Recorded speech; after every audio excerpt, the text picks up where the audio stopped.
Ladies and gentlemen, boys and girls, children of all ages, what is up? What is up? The king of lightning is here today, bringing you guys and gals Kingdom chapter 479 through 484 review. Now, the thing here is this. I am caught up with the series, and I was considering doing chapters 479 through 488 in one fell swoop. However, I realized two things. Number one is that chapters 485 through 488 seem to be leading up to like a new arc. Like that's where like the new arc starts. Chapter 485, I believe so. Like that's the way it feels. And then these chapters 479 through 484 are still like the Koku You arc. That's what it seems to me. So I figured, okay, let me finish up this arc in like its own video, and then I'll do the next arc in another video. So that's number one. Number two is that I realized, oh wait, hold on. That's 10 chapters in one video. I'm not trying to stay here for 2 hours and 30 minutes doing Kingdom. No. I have other shit to take care of. So I'm like, okay, let's be reasonable here. Alright, this is going to be a long video anyway. Based on the number of notes that I have when it comes to just these chapters, and then you want to tack on like, what, 4 more chapters?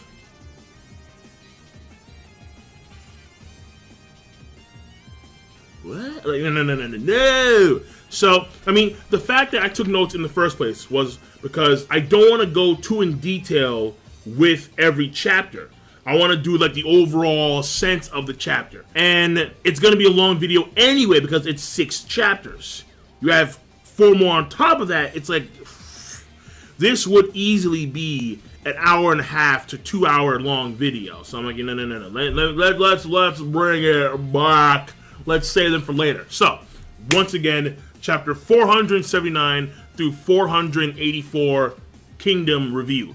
Now, chapter 479 is more so of a Beihei chapter, which is rare in Kingdom, because most chapters focus on Shin, Ten, Hyokai, Ohon sometimes, and, you know, characters of that note.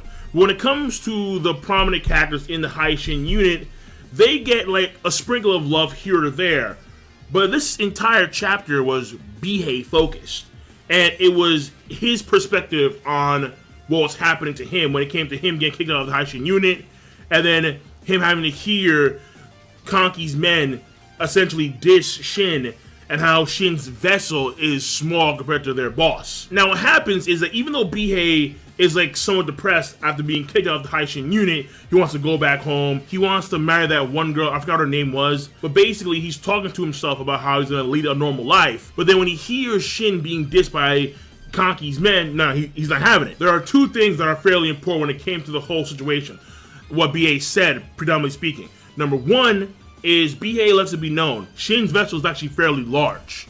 And when it comes to the vessel, it can mean a whole slew of things. It can mean like the dreams and the hopes and the ambitions of that person. It can mean how many people are willing to follow that person despite the odds. It can mean his experience and like what he's gone through, because like Shin, he had direct experience with an actual great general of the heavens, with Oki, Oki, Dukio, what's his name? The guy with like the sword, like, I forgot what his name was, but he was part of Zhao. He was one of Renpa's top guys. I forgot what his name was. But essentially, Shin has experienced a lot. But in this chapter, it's more so again focused on Beihei himself. And he comes to realize what the High Shin unit is. And he states, and I quote, "We just want to fight for him. That's all." And so this ties again to his vessel, Shin's vessel. His influence, his ambition, his demeanor, like whatever the vessel comprises of, it's that vessel that leads people like Beihei and company to continue to follow Shin, despite them getting made fun of by Kanki's men, despite the fact that Shin acts very childish sometimes, and despite a whole slew of things. It's overcoming adversity one step at a time because the vessel of Shin is very large. And it wasn't the way in the first place. But Beihei, he comes to realize that, and he fights these guys, and all the while he's getting his ass kicked, but still for his character, that was some pretty solid development. And again, most characters in the High Shin unit, they don't get that much when it comes to development in that sense. So that is the key focus point of chapter 479, and now we're going to move on to chapter 480. And in this chapter, something fairly big happens, and it was kind of cool to see what was going on there. So first of all, before the big thing, a few things. Number one, Naki saves Beihei from Kanki's dudes. And Naki, I think, knocks out a dude, or he actually kills a guy. Like, he snaps his neck and, like, knees him in the face. And then Naki explains to these guys that when he's angry, he's even scarier than Raito. Now, Raito's a scary dude. And he's not Zen-El, but still, Raito's a scary dude. And for Naki to say that when he's pissed off, he's scarier than Raito, that's like, whoa, that's a bold claim. And as of yet, I think we haven't seen evidence of that. In the future, we may, in fact, see that, because in the later chapters, something happens where I'm like, that's cool as shit. So, that's number one for the chapter. Number two for the chapter is that there is dialogue between Kyokai and Denyu. So again, like this is what I mentioned before, where a lot of the characters in the Haishin unit, they get love here and there, but rarely would you have like an entire chapter dedicated to a member of the Haishin unit. So here you have Denyu, a veteran of the Haishin unit, and here he is talking to Kyokai, how he was sent there to make sure that nothing happened, and yet it's his life that was almost taken in the moment where Kyokai had like a sword at Kanki's throat, and Kanki's like, nah, just kill this dude, she ain't gonna do shit. And if it was for Beihei's actions, then you probably would have died. And then they talk about how after everything that's happened, they're pretty exhausted themselves. Like, they've been through so much, and it's been so stressful, and now, like, the fatigue is starting to hit them. And that could be an accumulation of, like, the entirety of their struggles thus far. You see what I'm saying? Like, not just this particular battle, but the entirety of their struggles thus far as the Haishin unit. So what they mean specifically is still kind of up in the wind, but they are talking about something along those lines. But then moving on to, like, the main meat of chapter 480. This, I thought, was very intriguing, because it's Shin talking about his own character development. It's Shin talking about his own growth. And it winds up that, like, the top people of the Haishin unit are listening to Shin talk to Beihei, because, like, they're surrounding the tent as he's talking. And after he's done talking, this actually leads to the strengthening of bonds between the Haishin unit and the commander of that unit, Shin. And in a sense, this also goes for his vessel as well. How his vessel, his being, has changed. And he explains this. So, and I quote, and again, Beihei, he was saved by Naki, and he's lying down, bandaged up, and he's listening to Shin talk. So once again, Shin saying this: I actually broke into an average house during war to steal food before. And also, keep in mind that this whole thing started because Beihei, he had a bracelet from one of the villagers that was killed. I think it may have been an old lady, not too sure, but a bracelet that was made out of some rare material that he could sell to make money. And he didn't want to get it because that was against the Haishin unit rules, but at the same time, he was a part of Kanki's guys temporarily, and he was kind of coerced in actually picking it up and keeping it. And then, you know, Kyokai and Shin, they get pissed off at him, and then that's when Shin kicks him out of the unit, because, I mean, it was a spur-of-the-moment rage type of thing. Either way, moving on. Don't you remember when I became a 300-man commander? There was a time when we overdid ourselves and became separated, all of us. And it took over a week for us to get back together. I was wounded, alone, and not only that, because I had nothing to eat, I felt like I was going to collapse at any time. And while I was going through the bushes, I found a small hut. It seemed like the people who lived there ran away in a panic. All the food was still there where they left it, but they were slightly rotten. I immediately ran inside to consume all of it. My mind was a bit hazy back then, but while eating the half-rotten food, I thought this food was better than anything else in this world. And then half a year after that, there was a similar situation yet again. The people who lived there ran away, but the food there this time was really clean. It was a completely different situation, and I wasn't hungry to the point of collapse. But still, I was hungry, so I ate again. When I did, it felt like I was eating dog shit. I don't know the reason why. And so that's interesting. Like, he himself can't really explain it. When he was on the brink of collapse, half-rotten food tasted excellent. But half a year later, when he found another hut and the food was actually clean, and he was hungry, but he still wasn't, like that hungry, the food wasn't okay. It tasted like dog shit. And it was clean food. What I'm thinking here is that this half a year time frame, that was probably when Oki died. Like, I forgot when Shin was a 300-man commander. But if it was around the time Oki died, that would explain his vessel changing. That would explain his being, the way he operates, changing. But we go even further. I don't know the reason why, but the taste was so disgusting that it made me want to throw up at any time. And then it suddenly struck me. Ah, I see. I suddenly remembered. I don't know how to mix words very well, but you should know what I mean, right, Beihei? Then Beihei says, right. Shin continues. When I was young, I was always playing excitedly with Hyo, talking about generals who were famous at the time. We didn't know how strong or how cool the great generals under the heavens were, because we'd never seen them. However, two slave kids played every night in an extremely worn-out room until we slept. Great general this, great general that. We went everywhere to kick up a fuss. The reward for being a general we gave to each other wasn't stained by something like massacre or pillaging, simply because we didn't know. But it was obvious. The imagination of kids who don't know what war truly is only gets that far after all. But I can't stain the reward of the great general under the heavens that Hyo and I once dreamt about together. So when I said about what the vessel is and being about dreams and whatnot, that's a part of it. If I became a great general using tactics like Kanki, Hyo would never be happy for me. And I too would not be happy at all. I know I'm talking about something childish right now. And for that very reason, you guys have been treated like idiots. In various ways, I know I'm making you guys restrain yourselves while making you wait for him to actually get to that point. But still, I cannot yield that part about me. The strongest and the most awesome great general under the heavens that we talked about as a child.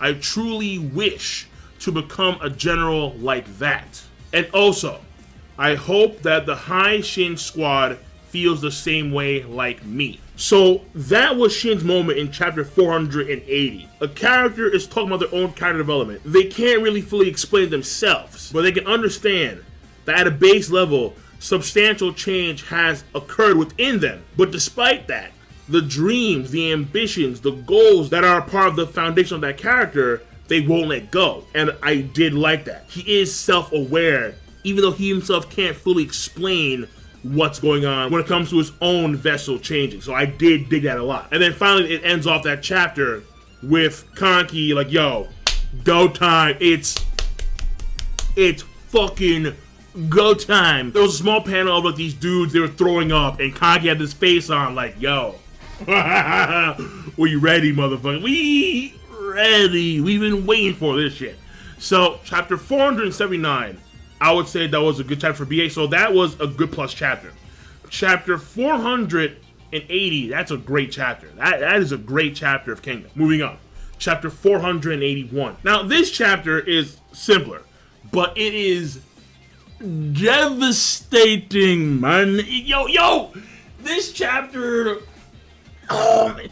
Kisui was not ready. He was not ready for this shit, man. In previous Kingdom reviews, I called it that Kanki was gonna probably use the corpses as a means of persuading Kisui to leave the hill. I called it. I knew that was gonna happen. But seeing it all play out, seeing the face of Kisui, and then you see the men of Reigen. Men of Reigen! Hear me! Like, the men of Reigen were like, oh, like they couldn't hold their food in their stomachs, man. And it was like, ugh. So, here's what happens, right? And you guys know what happens, but here's what happens, right? So, Kanki makes his move.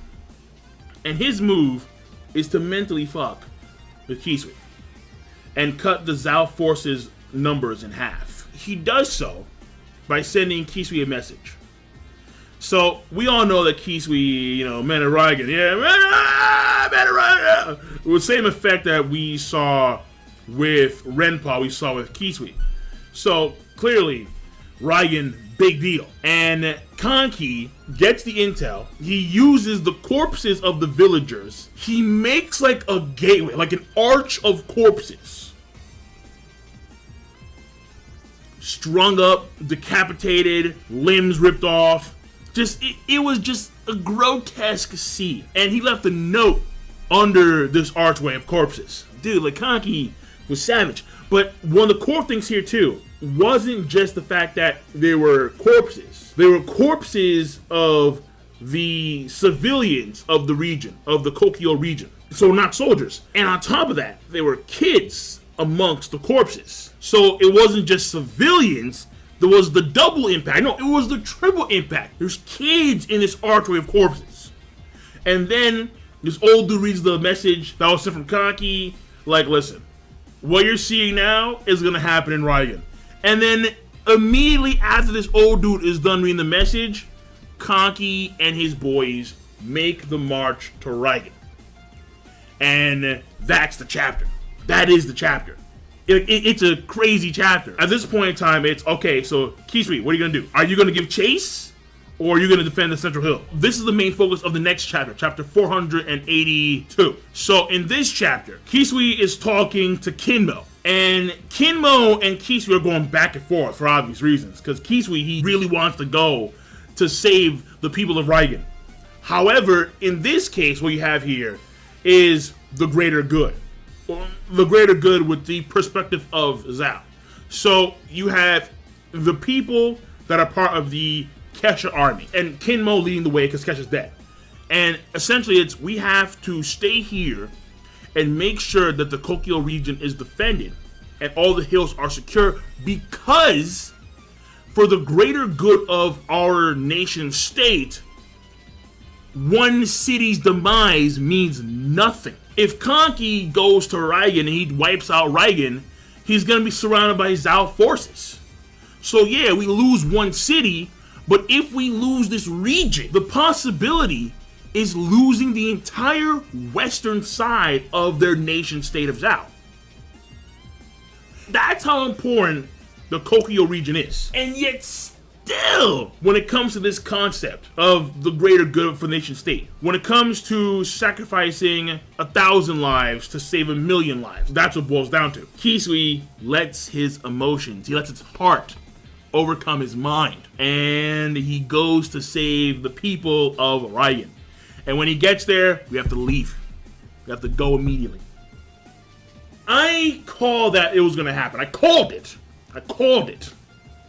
And seeing it play out was super satisfying. And it was just like, damn, like this dude Kanki, he's playing the mind games. And in later chapters, they talk about the results of what he did. Like, the results are massive. But the fact of the matter is that in this chapter, you have Kisui. If he had chosen to sacrifice Raigen, Zhao would not only have been in a much better position overall, but they would have eliminated Kanki, one of the biggest threats to them. And yet, no. Men of Raigen, we must go and save our people. So chapter 481, 482, and the first half of 483 all tying together. Chapter 481 is going to be good plus a great chapter. 482 is going to be a good plus chapter. We see the result of what happens at the end of 482. Because we see Kisui, he's in Raigen. So it already happened. Now we go back in time a bit in 483 at the beginning, where you have Shin and company, they're thinking to themselves, so like, is this plan really going to work? Like, is Kanki really going to force this dude out of the hill? There's no way in hell. It happens. So we see Kisui and company leave. They're chasing down Kanki and company, because Kanki company, again, they make a beeline to Raigen. Almost as if like Kanki had men watching. And then so once the old man was reading the letter, like once he was done, they informed Kanki immediately, and then boom, he sets off. Like, it was very well timed. It was extraordinarily well timed. And because of that timing, it forces Kisui to make the decision immediately. Now, when Kisui and his men leave, Kei Sha's army is still there, but now they have like half the men. And on top of that, an assault does occur, like everyone knew was going to happen.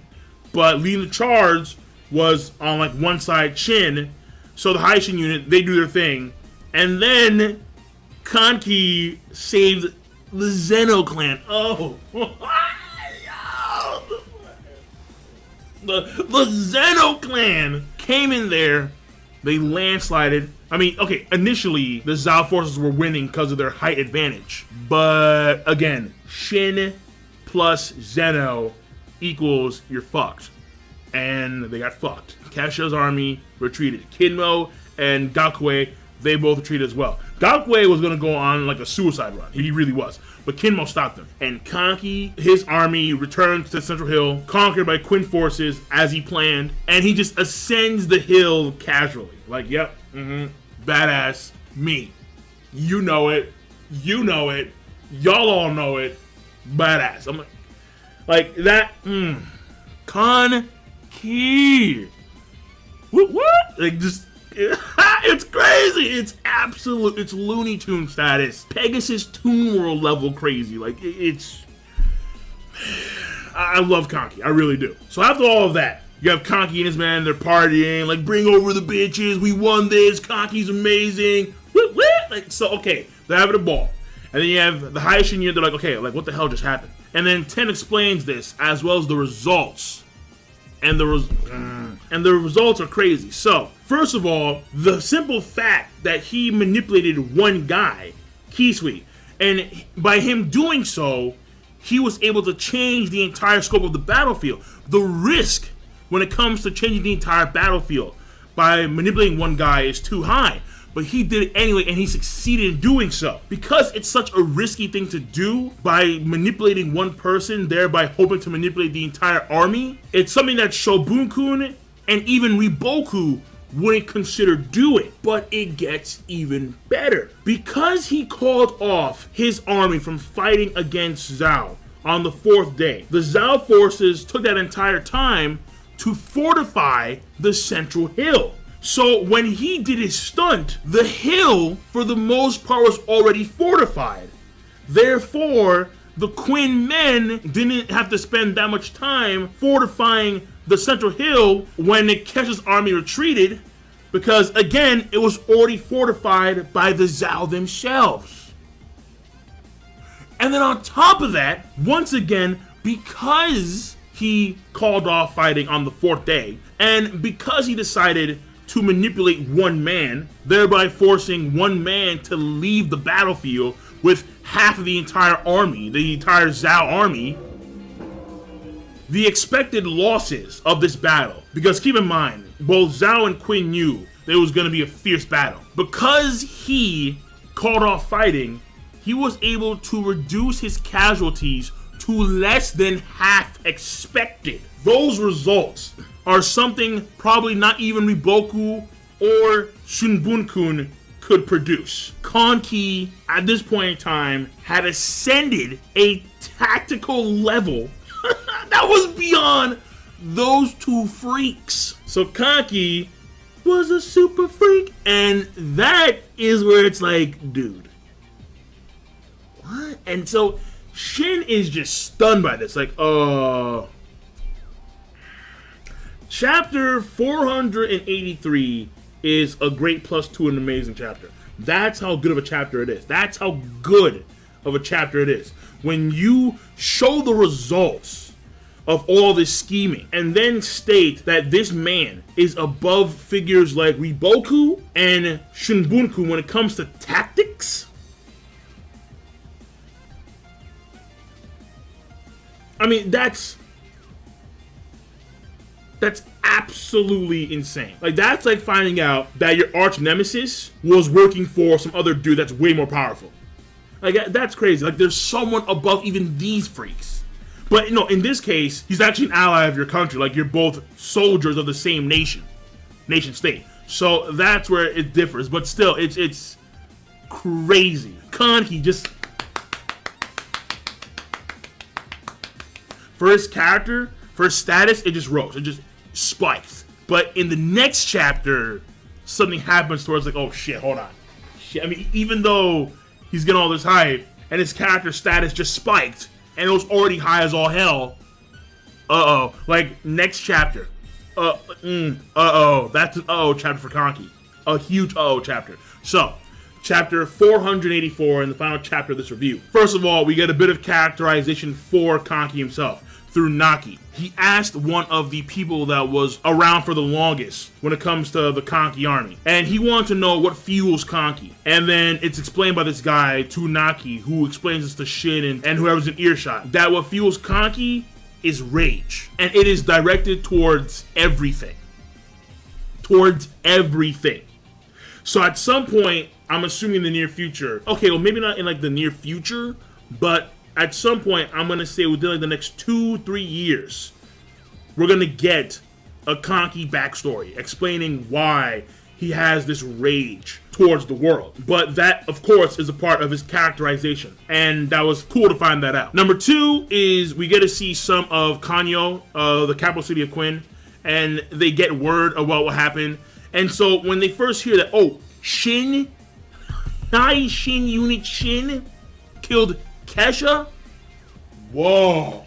And so you were thinking like, damn, okay, so yeah, we're there, general status. No. Nope. Because the High Shin unit had conflict with Kanki's army, and because there were deaths involved via Kyokai, it was stated in the next chapter, I believe. Well, I'm not going to review in this chapter review, but it was stated, I think, in the next chapter that because of that, they negate each other. Okay, so you caused a stir within the Kanki army. Normally, you will be penalized, but you killed Kei Sha, who was someone that was the closest to being one of the 3 great heavens of Zhao. So they cancel each other out. I was like, what? Really? Like, is killing Kei Sha not worth a little bit more? Like, I can't wait for Shin to be general. When Shin is a general, ooh, because I think the moment Shin becomes general, he's going to start using in combat Oki's glaive and possibly even Dukio's shield as well. Like, oh man, he's going to be beastly. He is going to be beastly. I cannot wait for Shin to become a general. And I think I know when it's going to happen. After that, we see the aftermath of the battle where you have Kanki basically tell the High Shin unit to go and fortify one of the western hills, even though most of their men are wounded and they lost like 3,000 men total, and they have 5,000 men left, and most of them are wounded. And because of that, it's kind of like, okay, so we're short on men, but you still want us to fortify the hill. Either way, Shin, even though Ten's complaining, Shin's like, you know, fine, we'll do it. And then you have Kyokai and Shin talk about what Kanki was saying about the grown-up way of fighting. In all honesty, you really can't ignore the results of what Kanki had achieved. The results speak for themselves. Even though what Kanki did was really fucked up and he killed people, when it comes to the greater good of Quinn Conquest, that okay, fine. That may be a stretch in saying for the greater good of Quinn Conquest. But when it comes to the battle itself, that was definitely a plus. I mean, again, you have half of the expected losses. You spend a lot less energy fortifying the central hill because it's already fortified for you. And also, because he forced Kisui out of the hill, in the future, there's probably going to be a lot of animosity between Kinmo and Gakue and just Kei Sha's men if ever they do work with or come around the men of Raigen. Oh, yeah. So he even put Daxi as well. Kanki, he manipulated everyone! The man's a freaking legend! And of course, one of the guys closest to being a great general of the heavens. What Kyokai tells Shin, because Shin, he's pondering over this and he's kind of worried. She says, and I quote, "Become a great general of the heavens using your own methods." Even though Shin, he may see other people succeed using their own methods and he may want to try and emulate them, the fact of the matter is that he's Shin. Kanki's Kanki, he's Shin. He has his own experiences, he has his own abilities, if you would.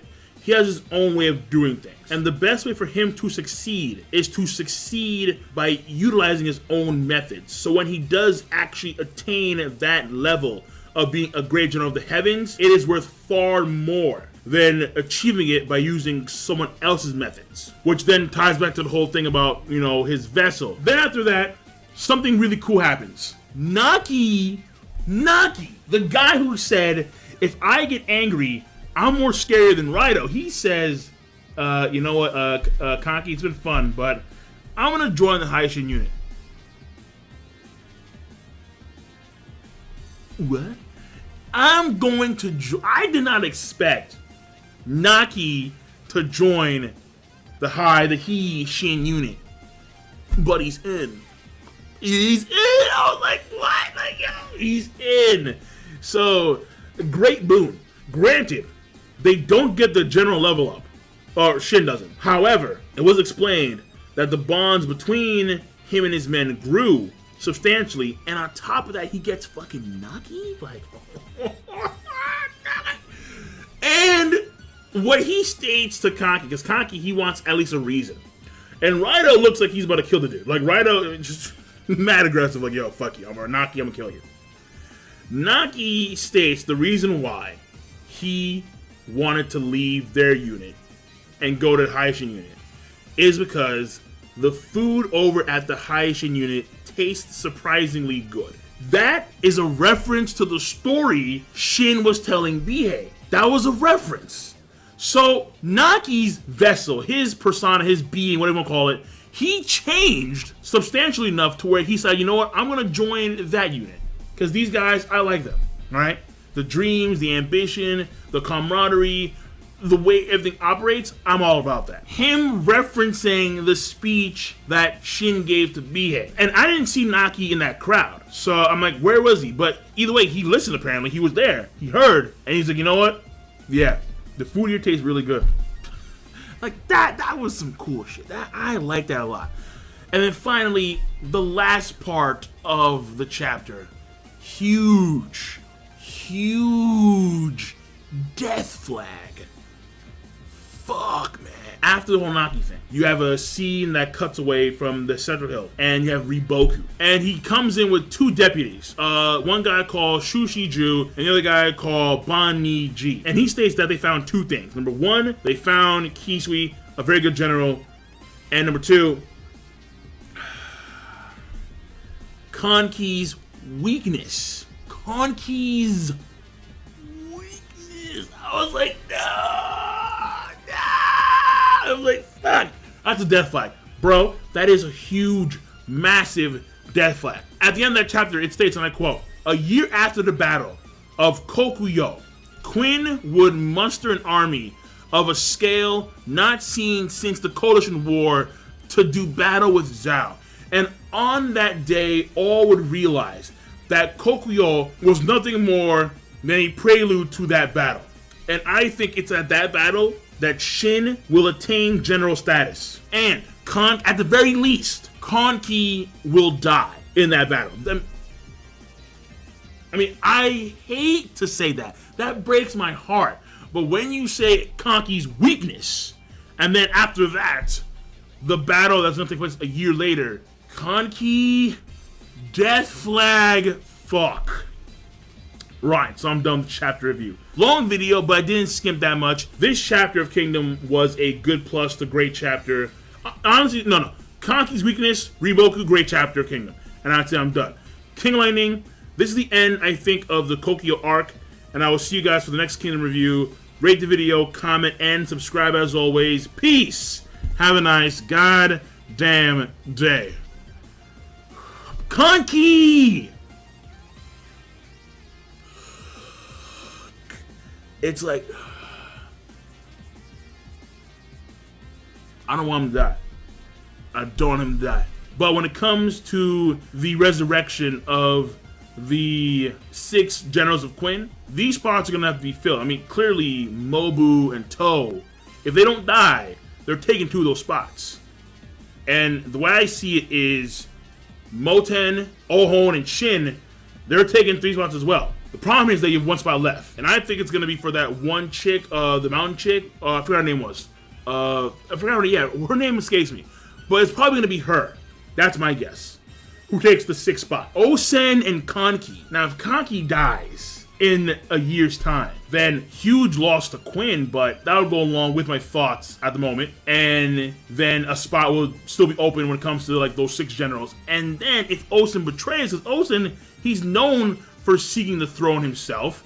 So if Osen betrays, the picture. It's like shit. All right, okay, I'm done.